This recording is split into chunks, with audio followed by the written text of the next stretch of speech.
Assalamualaikum warahmatullahi wabarakatuh.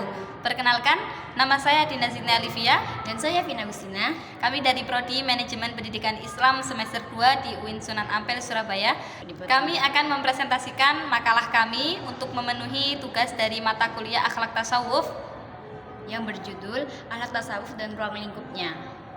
Dalam materi ini kami akan menjelaskan 6 subbab. Yang pertama, perbedaan akhlak, moral, etika, dan adab. Yang kedua, menjelaskan objek ilmu dan akhlak. Yang ketiga, tujuan mempelajari ilmu akhlak. Yang keempat, faktor yang mempengaruhi akhlak seseorang. Yang kelima, konsep yang membedakan akhlak mahmudah dan madmumah. Dan yang keenam adalah kesimpulan dari presentasi. Di sini dijelaskan keberadaan umat muslim saat ini dalam berperilaku akhlak mulia sudah mulai terabaikan secara perlahan karena pendirian umat muslim yang tidak kuat dalam mengokohkan keimanan serta ketakwaan yang akan menghasilkan perilaku akhlak mulia. Godaan terbesar bagi umat muslim saat ini yaitu sikap fatalistik yang menghancurkan dan atau mengharuskan menerima keadaan yang sesuai tren saat ini. Nilai-nilai agama yang menurutnya menjadi beban dalam menyikapi perkembangan zaman, dan tidak hanya itu, minimnya adab membuat umat muslim melupakan amalan dan apa yang telah diajarkan dalam Islam. Nabi Muhammad SAW adalah sosok sufi yang selalu meningkatkan keilmuannya mengenai adanya hakikat ketuhanan dan selalu mengamalkan inti dari tasawuf, yaitu mampu berperilaku akhlak mulia. Nah, sekarang kita masuk kepada pembahasan perbedaan akhlak, etika, moral, dan juga adab. Dimulai dari akhlak adalah suatu perbuatan yang timbul dari dalam diri tanpa adanya paksaan orang lain atau perbuatan yang kita melakukannya itu ikhlas semata-mata karena Allah, bukan karena ingin dipuji oleh orang lain. Yang kedua ada moral. Moral adalah suatu perkara yang lebih merujuk kepada tingkah laku atau nilai baik buruk tindakan manusia. Jika etika adalah sebuah teorinya, maka moral di sini adalah praktiknya. Realitas moral dalam kehidupan di sini adalah wilayah yang dibidangi oleh etika. Jadi studi kritis terhadap moralitas ini menjadi wilayah etika, sehingga moral tidak lain adalah objek material daripada etika. Yang ketiga ada etika. Nah, etika juga merupakan tingkah laku manusia yang dihasilkan dalam pola pikir manusia, bukan tentang fakta, melainkan tentang nilai-nilai terhadap tindakan manusia dalam berperilaku. Etika ini bisa diartikan sebagai standar moral yang mengatur perilaku akhlak, yang mana etika ini berhubungan dengan moral. Yang terakhir adalah adab. Adab adalah norma atau aturan mengenai sopan santun yang berdasarkan aturan agama seseorang. Nah, seseorang ini dianggap memiliki adab apabila orang tersebut mengetahui aturan tentang adab atau sopan santun yang ditentukan dalam agama tersebut. Selanjutnya yaitu perbedaan akhlak, etika, moral, dan adab. Perbedaan antara akhlak dengan adab, moral, dan etika dapat dilihat dari dasar penentuan atau standar ukuran baik dan buruk yang digunakannya. Dalam hal ini, standar baik dan buruk akhlak berdasarkan Al-Quran dan Sunnah Rasul, sedangkan untuk adab, moral, dan etika berdasarkan adat istiadat atau kesepakatan yang dilihat oleh suatu masyarakat. Jika masyarakat menganggap suatu perbuatan itu baik, maka baik, dan buruk maka buruk dari nilai perbuatan itu tersebut. Nah, sekarang kita masuk ke penjelasan selanjutnya, yaitu penjelasan objek ilmu akhlak itu sendiri.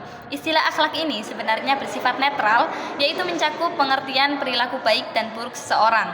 Jika perbuatan yang dilakukan itu baik, disebut dengan istilah akhlakul karimah atau akhlak yang mulia. Ketika akhlak dipahami berdasarkan suatu keadaan yang melekat pada diri seseorang, maka perbuatan itu dikatakan akhlak jika memenuhi beberapa syarat. Yang pertama, perbuatan itu dikatakan akhlak jika memenuhi beberapa syarat. Yang pertama, perbuatan itu dilakukan secara berulang-ulang, yang artinya perbuatan itu tidak hanya dilakukan 1 atau 2 kali saja.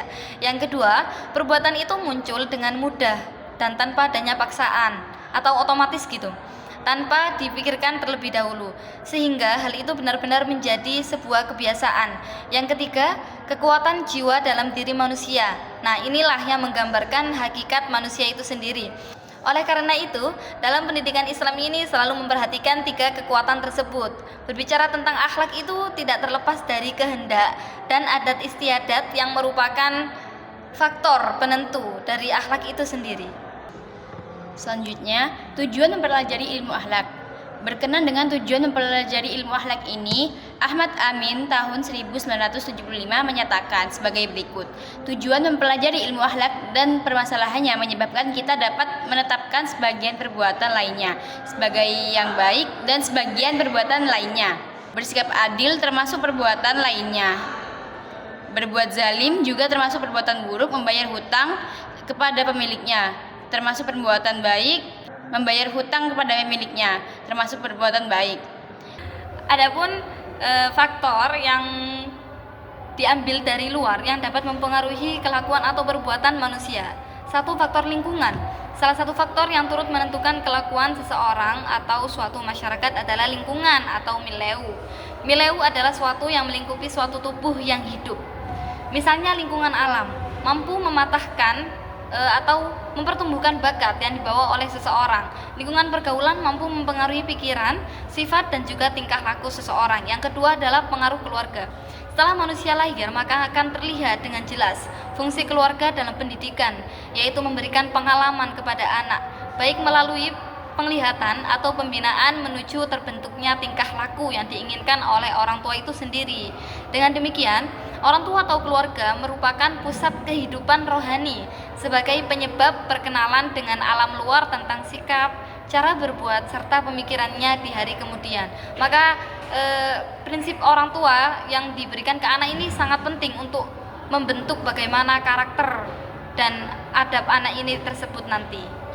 Yang ketiga adalah pengaruh di sekolah. Sekolah adalah lingkungan pendidikan kedua setelah pendidikan keluarga di rumah, di mana dapat mempengaruhi akhlak anak sebagaimana dikatakan oleh Mahmud Yunus sebagai berikut. Kewajiban sekolah adalah melaksanakan pendidikan yang tidak dapat dilaksanakan di rumah tangga. Pengalaman anak-anak dijadikan dasar pelajaran sekolah.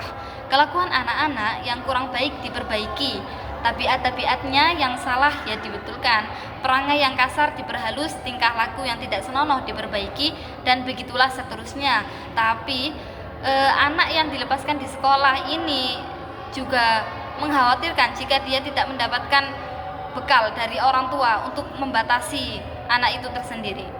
Yang terakhir, pendidikan masyarakat.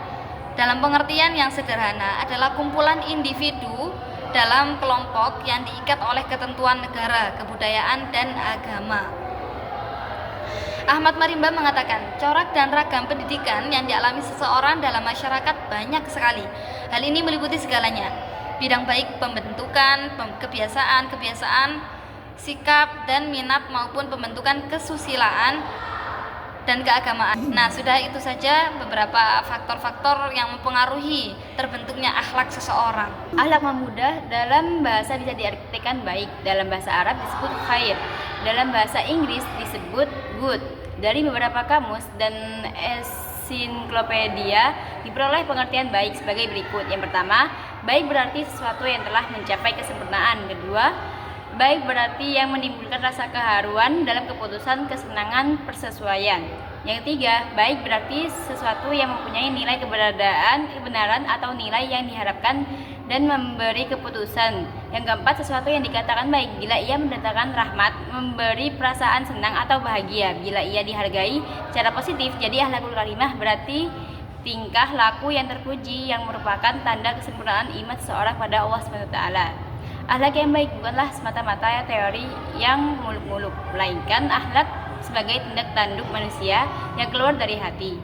Akhlak yang baik merupakan sumber dari segala perbuatan yang sewajarnya, sedangkan akhlak mazmumah adalah sifat-sifat yang tercela dan dihindari dalam Islam.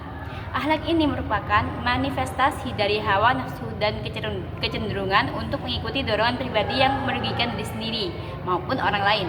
Dalam tasawuf, akhlak mazmumah dianggap sebagai penghalang utama dalam perjalanan spiritual seorang hamba karena sifat-sifat ini menghalangi seseorang untuk mendekatkan diri kepada Allah SWT. Akhlak mazmumah atau tercela adalah perbuatan yang tidak dibenarkan oleh Allah SWT dan Rasul-Rasulnya.